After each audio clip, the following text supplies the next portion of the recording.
And was that this unit?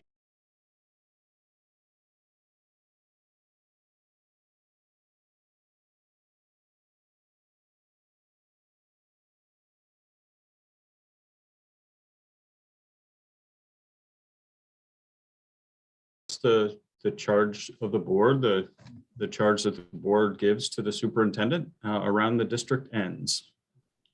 So the district ends were set by the community during a very long process before I came on the board. And there are details beneath each of these ends, but they break down into 4 categories: a disposition for lifelong learning, academic proficiency, personal development, and citizenship. And these really describe the things that we are hoping that our students possess by the time they leave our doors at the end of high school and are ready for their next steps. So the FY22 budget for this school year was well supported by the community, despite the fact that there was a reappraisal in town, which changed property values quite significantly, and despite pandemic concerns. This budget really focuses on the needs that our students have to recover both social, emotionally, and academically from the effects of the pandemic, which is unfortunately still ongoing. And it also supports administration's focus on preparing and being more resilient to pandemic challenges and other challenges that we might face over the next year while we are still meeting these district ends. Thanks, Bridget. Yeah. Hey, so I'll cover some of the factors that impacted the development of the FY23 budget. And I'll start with, on the expenditure side, some of the things that we considered when we were developing the recommended budget for the board was the significant increase, a little over 6% over a 12-month period as of November 21 in the consumer price index, inflation in short. That put a lot of upward pressure on everything that we do as a district, all the consumables, professional services, supplies, equipment that we require to operate our schools. We also have a required response to the enrollment situations, the increased enrollment at both Rick Marcotte Central School and Orchard School. It's also good to note that the high school has been slightly above capacity for quite a long time now as well. We have to consider negotiating all 3 collective bargaining agreements: teachers, administrators, and our union support staff. Those contracts are all expiring in fiscal year 2022, and they're in negotiations now for fiscal year 23 and beyond. And finally, on the expenditure side, just like most of the country and all of Vermont, really, there's a critical labor shortage. And, it's kind of forced us to do some assessment and make some market adjustments to attract and retain our high quality employees, so we can continue to operate like we normally do. So as of November 1st, our full-time equivalent, the number of people the board approves in the budget for hiring during any fiscal year. For this year, the board adopted last town meeting day, it was approved of 498.18 full-time equivalent employees. So far this year, and I'll refer back to that labor shortage, we've only been able to fill 485.75 of those authorized positions. And this budget, as you'll see in a few slides, we propose to increase the local fiscal year 23 budget by 3 positions for 501.18 total full-time equivalents. On the revenue side, we in this budget, we have an undesignated fund balance from fiscal year 2021. We had a strong financial management year in 21. Unfortunately, a lot of it was because there were a lot of things that we couldn't do because of the pandemic.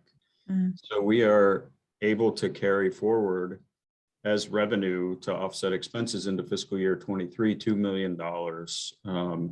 That was surplus, that's the general term, but undesignated funds from FY fiscal year 21. We also are in the planning process of how to apply and administer about $3.1 million in elementary and secondary school emergency relief funding from the federal government. And the acronym is ESSER. In this case, it's the American Rescue Plan ESSER 3 funding. And it's designed to offset pandemic-related expenditures and support our recovery efforts. So we have been communicating with our stakeholders, with the community, with teachers and students on how best to apply and administer those funds. And they run through fiscal years 23 and 24, so that we have close to 2 years left to expend those funds. Our state factors, and we can kind of disregard the new because they're almost a week old now. The common level of appraisal came in, and it was a pretty significant reduction over fiscal year 22's common level of appraisal. It dropped 11.04% down to 100.99. So that's a measure that, it tries to, based on the appraisal cycle that you're in and the high number that we had last year in this fiscal year 22, was really a direct result of the citywide reappraisal in South Burlington that was completed and went into effect in this fiscal year. So that's just it's a measurement that takes actual home sales data and compares it to assessed value, and applies a factor to try to equal that out statewide.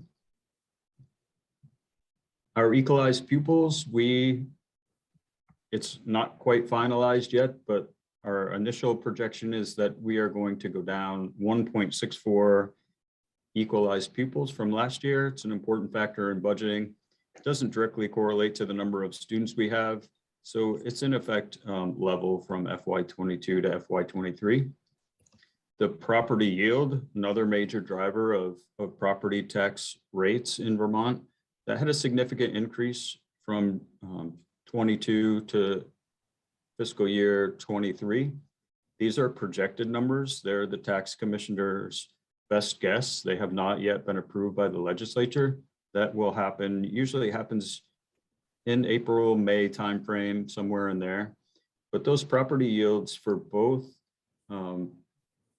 property and income yield increased quite a bit, up to 12,937, which is a conservative estimate, and 15,484 for fiscal year 23. And you'll kind of see some of the impacts of those a little later in the presentation. Can you just sum up what those state factors mean? I wish that I was conversant in all of that, but it's a little. So I'd like to say yes, I could do it in one sentence really easily, but not really. They're really the main budget drivers that determine property tax rates in all Vermont towns. So they are set other places, but in your local, not in your local, not in the local level, they're set at the state level. And when you combine those with what a school board authorizes or adopts and proposes to spend, along with the revenue that's generated from various reasons, those are the main factors that determine property tax rates.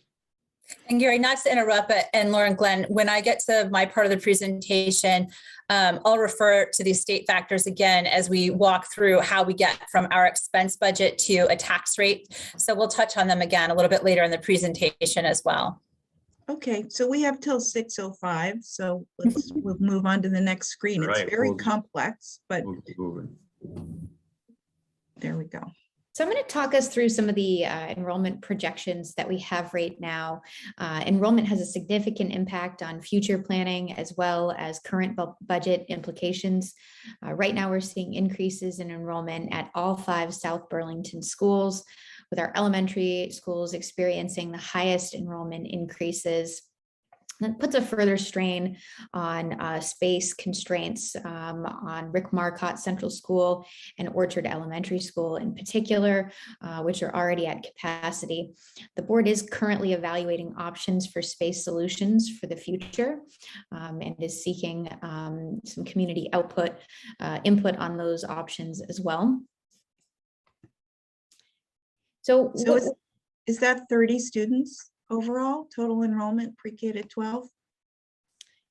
Total enrollment pre-K to 12, our current is 2,536 and projected for the fiscal year of 2023 is 2,566.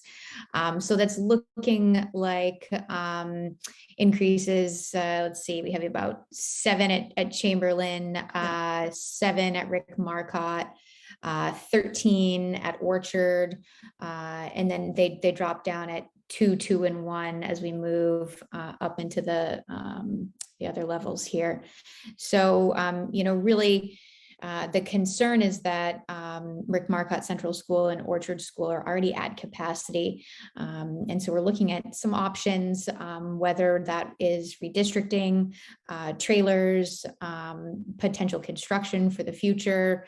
And the school board is charged with working with the community to weigh the options based on some information we've received from a demographer, which is where these projections are coming from. Thank you. My pleasure. So the question is now, so what do our budget priorities and facilities needs really mean for proposed increases in the board approved fiscal year South Burlington School District budget? So the board approved budget proposes a 4.89% increase for the district budget with a 3.64% increase for net education spending.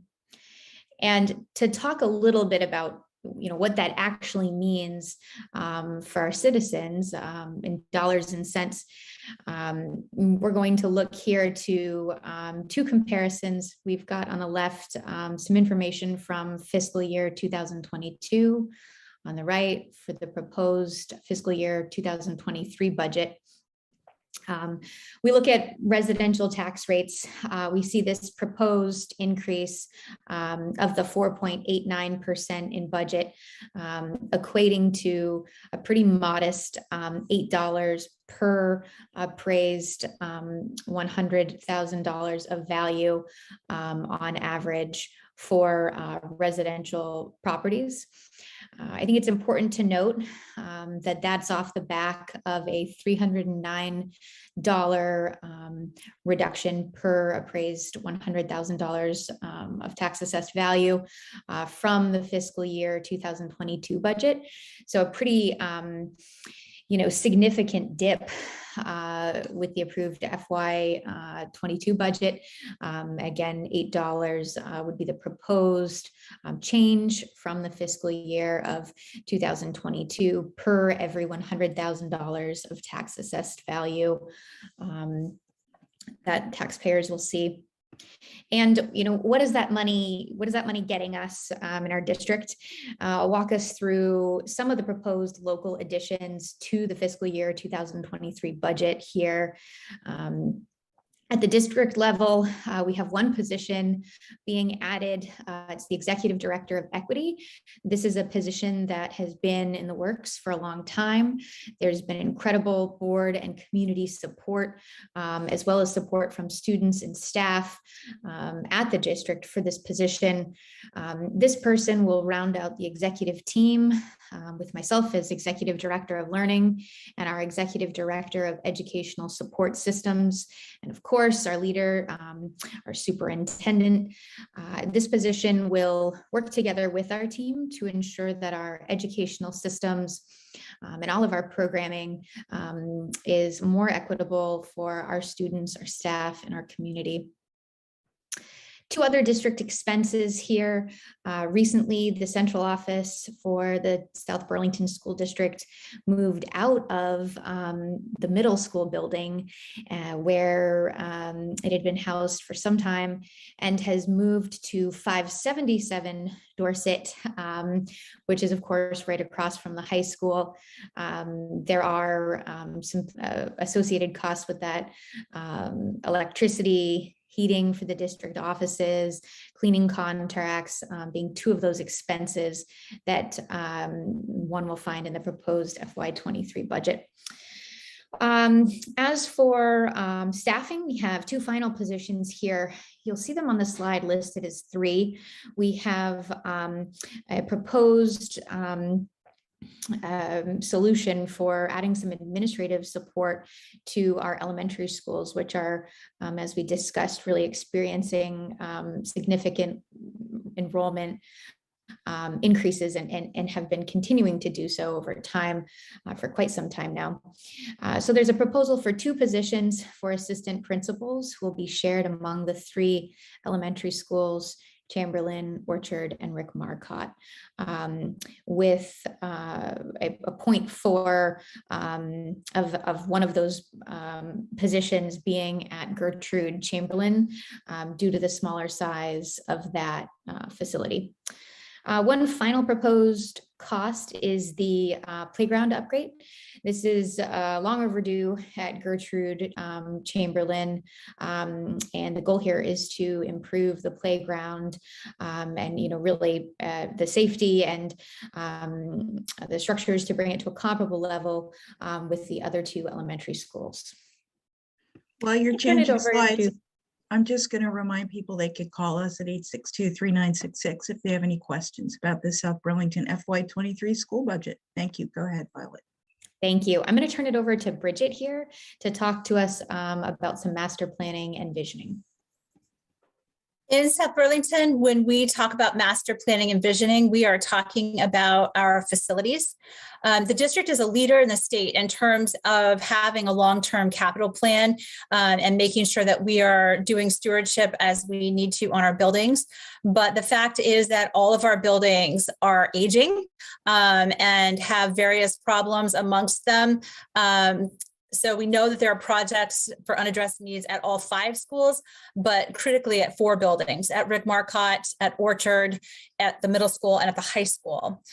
So Rick Marcotte and Orchard, as we've discussed previously tonight, have significant capacity challenges. So they're not just at capacity, they are way over capacity. So the theoretical capacity of Rick Marcotte is about 350 students. We are up at 415 this year, which means that, special educators who need breakout spaces don't have those spaces to provide services to students in the way that they should be able to do. It means that we can't add teachers at those schools to address increasing enrollment in terms of classroom sizes. And the classrooms are small enough that we can't just add students to a particular class. So we're really up against it at the elementary schools.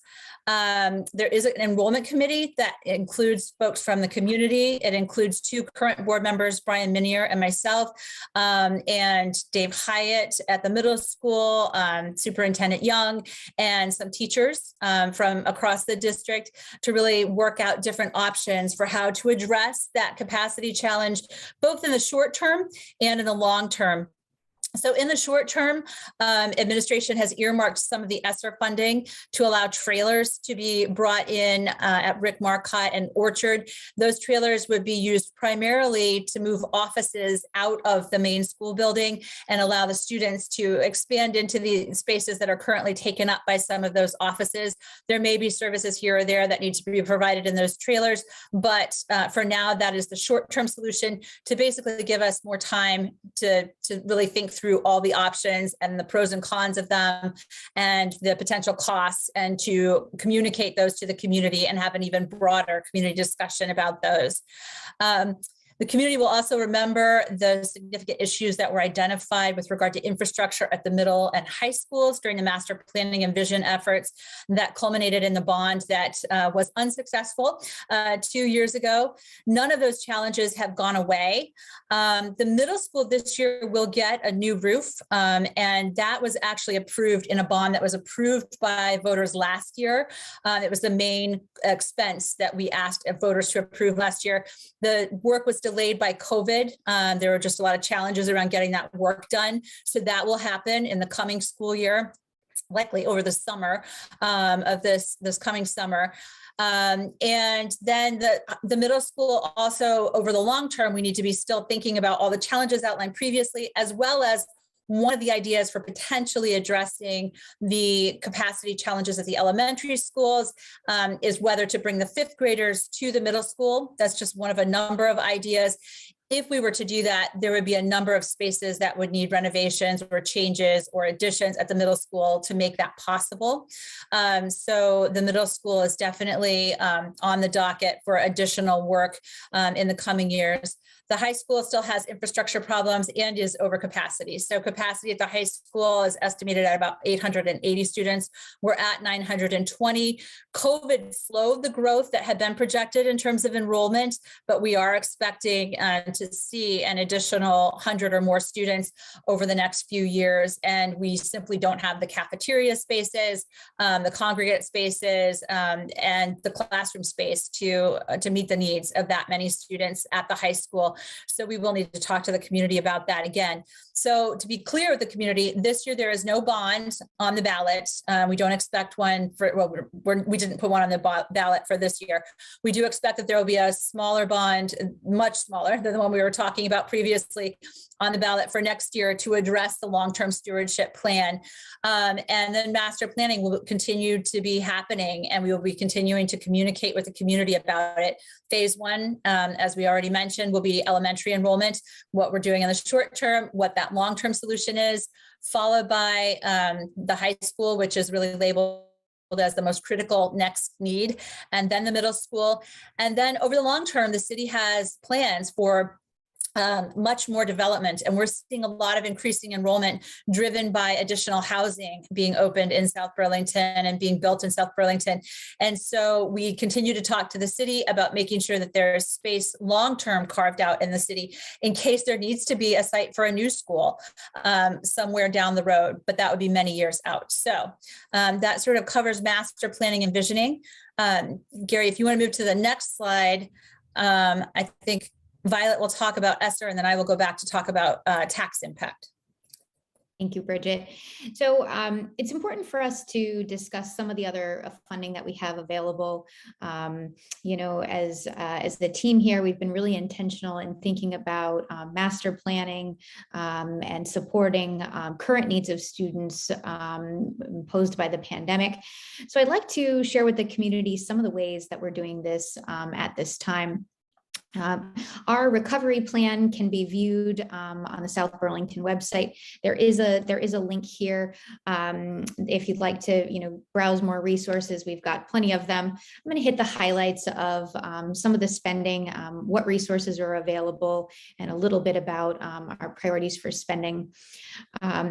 We know them as the educational and it's the elementary and secondary education relief spending. So we have an acronym for everything, of course, in education. So we lovingly call these grants the ESSER grants. And the allocation for the South Burlington School District is about $4.8 million in total. If you add up all three of these grants that'll be awarded to us. Right now, we're in the process of collecting feedback from the community regarding needs. We've got some proposed plans, and we'd really love to hear from you all via the link here, or hit the South Burlington website under the tab COVID and Recovery. You can find more information. I'll tell you the main pillars that we're trying to support in line with our district ends policy and our educational recovery plan plan, our continuous improvement plans, the work that the district has been doing for years, are focusing on the social emotional learning for students, on the continuation of learning. So keeping our buildings up and running, operational pieces, and finally academic proficiency. In no particular order, as the executive director of learning, I would never intentionally put academic proficiency at the end of that list if it were prioritized. Of course, they all are linked together. So we'd love to hear from you. Please go ahead and submit feedback. There's a survey, or shoot us an email if you'd like to weigh in on any of the proposed plans. And with that, I'm going to turn it over to Bridget to talk to us about projected tax impacts.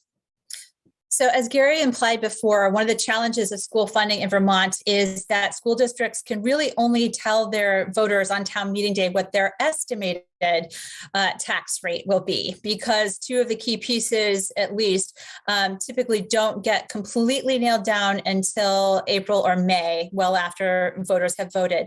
So I'll walk you through our calculation and our best estimate of what we expect this budget to produce in terms of a tax rate. So you start in this calculation with your expense budget. This year, we are putting on the ballot, the board is asking for a $58.344 million budget for fiscal 23. That's a difference of $2.7 million and an increase of 4.89% from fiscal 22.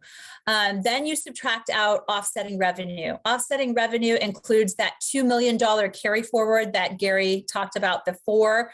It includes in our district a decent number. I think we have in our budget right now an estimate of about 150 tuition students who come from other districts, and those school districts pay for those students to come to South Burlington. Their tax dollars come to us to fund those students taking advantage of the education in South Burlington. And then there are other grant funds, Title I and Title II. There's a whole list of different grant funds for different programs and different types of education.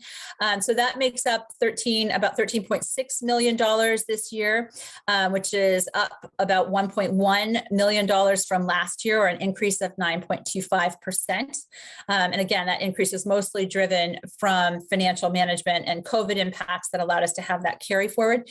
That gets you to your net educational spending. And net educational spending is what the district is asking for from the state ed fund. And the state ed fund includes property taxes, it includes sales and use taxes, it includes lottery funding. It includes a number of different sources of revenue, but this $44.7 million is what we're asking for from that ed fund. That's up $1.57 million from last year, or an increase of 3.64%. And Gary, if you want to move to the next slide. Thank you. So you start with net ed funding as you're trying to get to your property tax rate, because this is what local taxpayers are responsible for paying in property taxes as our portion of what goes into the state ed fund.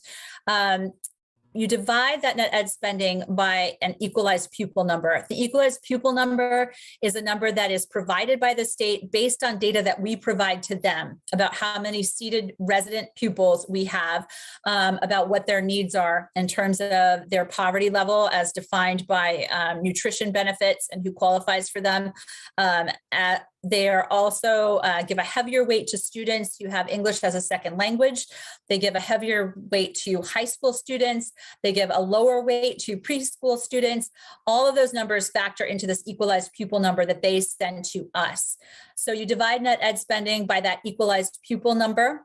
And then you divide that number by the state calculated yield number. And so that yield number sort of drives property tax significantly. And that number is set by the legislature. There's a yield bill every year that gets approved along with the state budget. And that really depends on how much is in the state education fund, how many one-time funds are put into the ed fund. So for example, this year, there's about $90 million in federal funding. And there's a big debate about whether that's going to be put into the ed fund and yield, and that could potentially impact yield. In fact, we were given given two different yield estimates. Normally we get one from the state in December. We got two. We used the more conservative, the lower number. This one assumes that that 90 million is not applied to the ed fund.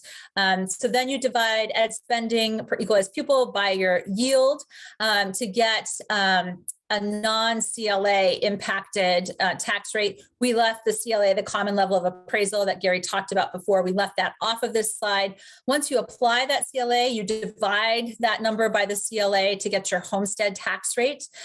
We are expecting that our homestead tax rate will increase in South Burlington based on this budget by less than a penny. So about 0.84 of a cent from 1.3249 to 1.3333. So an increase of 0.63%. The non-homestead rate is set by the state, and then the CLA for a given community is applied to it. So we estimate that the impact of this budget on our non-homestead taxpayers, so businesses and owners of second homes and that kind of thing in South Burlington, would be a 1.99% increase. And then we can go to the next slide, please. And Gary, I'll hand it over to Gary to talk about the income, the impact on folks who pay property tax based on income. Yeah, so I know we don't have much time, but pretty complex system for income sensitized property tax payment. We'll simplify it and say that if you pay solely on income, that means like you don't pay partially on your home value and partially on your income. But if your home value meets the requirements to be fully income sensitized, the tax rate went down pretty significantly to 2.25% of your household income if you pay solely on income. That's a pretty significant. There are a lot of about 65-68% of all Vermonters pay based on income. Very, very important. And the reduction here is very impactful to our community. This slide covers the homestead tax rate history. These are just averages, 5 and 10-year averages. You can see our percentage of increase in spending over 5 years is 3.46%.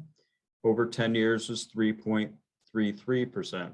That's on expenditures. The change in tax rate over 5 years is a negative, almost 3% reduction in tax rate. And over 10 years, it's 0.31% negative reduction in tax rate over the last 10 years. For districts, comparative districts that are, in Northern Vermont, these are all districts with over 2,500 equalized pupils. And this is kind of one of the gauges we use to see like, how responsible are we being? Are we on target with our budgeting process? And we are. We're the third lowest per pupil spending among districts with 2,500 or more students. Like districts are our closest peer districts by size. And we have just a couple more minutes, but if you go back to that slide, I mean, based on what you said, aren't those numbers affected, for example, by the number of children in poverty, the number of people that need federal support? They are. Possibly the number of school buses that have to be paid for in a rural community. I mean, there are different factors that go into those numbers. Is that right? That'd be fair to say? There are. And the equalized pupil number themselves, it's a weighted calculation. I think that the point that we are trying to make with this slide is that when we look at large districts in general, when we look at our closest contemporaries, you can see that they're all fairly close. There's only, it looks like maybe about a $600 disparity in per pupil spending among all those districts, the larger districts that are kind of the ones we compare ourselves against. But we are kind of right in the middle of that equalized per pupil spending. Yeah, thanks, Gary. You're welcome. This is South Burlington for FY23 compared to the statewide estimates. The state was projecting a 4.28% increase in educational spending. South Burlington is proposing 3.64% increase. The state was expecting equalized pupils across the state to reduce by 0.4%. We are projected to go down 6/100% in equalized pupil count. And growth in spending per equalized pupil, the state's estimating 4.74% growth in per pupil spending, and we are projecting 3.7% increase in. And then the average equalized per pupil spending in the state is $18,023, and we are proposing with this budget to spend $17,419.41. And just to recap and remind people, this is looking like about $8 on every $100,000 of taxable property, assuming you don't get any sort of benefits or property tax subsidies. So, and this follows FY22 that had a pretty significant drop in your school budget expenses. And tax rate. So, And the yeah, tax so rate, there's a lot of numbers Mhm. here that are really important that I think demonstrate that the South Burlington School District is being very responsible and careful in how you spend the money. And despite the constraints of the population growth that you have, which is going to require some longer term investments. But I think when people go to the ballot box, they are really driven by what it means for their pocketbook. And that's reflected in the numbers that you're presenting. So just to wrap up, I'll let you wrap up. Yeah. I guess we would wrap it up, and I'll turn it over to Bridget, but this is what would appear on the ballot, the 3 items as far as budget that would appear on the ballot. Yeah, and this is what we want to make sure people know, because there's often a confusion in the community about what the increase in expenses is versus what appears on the ballot. The increase in the expense budget, that 4.89%, does not appear on the ballot. What we ask people to approve is the total overall budget, the spend per equalized pupil, and the change in per pupil education funding. So our per pupil spend is going up by 3.68%, rounded up to 3.7 here. So this is what people should expect to see when they either mail in their ballot or when they go to the voting booth on March 1st. And when are ballots? Do you know when ballots will first be available? Yes. So my understanding, and Gary, correct me if you have any newer information, my understanding from the city clerk was that ballots should be available starting on February 9th at 180 Market Street, which is where the new city hall is located. Folks can vote early at the new city hall. They can also, of course, request mail-in ballots through the Secretary of State website. I don't believe there's any effort on to mail ballots to everyone like we did last year during COVID. So if people want mail-in ballots, they don't need to have any special need or anything. They can just go to Secretary of State website and request it. Those ballots need to be in the hands of the city clerk, though, before March 1st, so that they can be included in the full count. And of course, polls will be open from 7 a.m. to 7 p.m. on March 1st at the middle school for 2 of our districts, at Chamberlain School and at Orchard School for folks to come and vote in person. Well, I want to thank you all very much for presenting the FY23 South Burlington School District budget.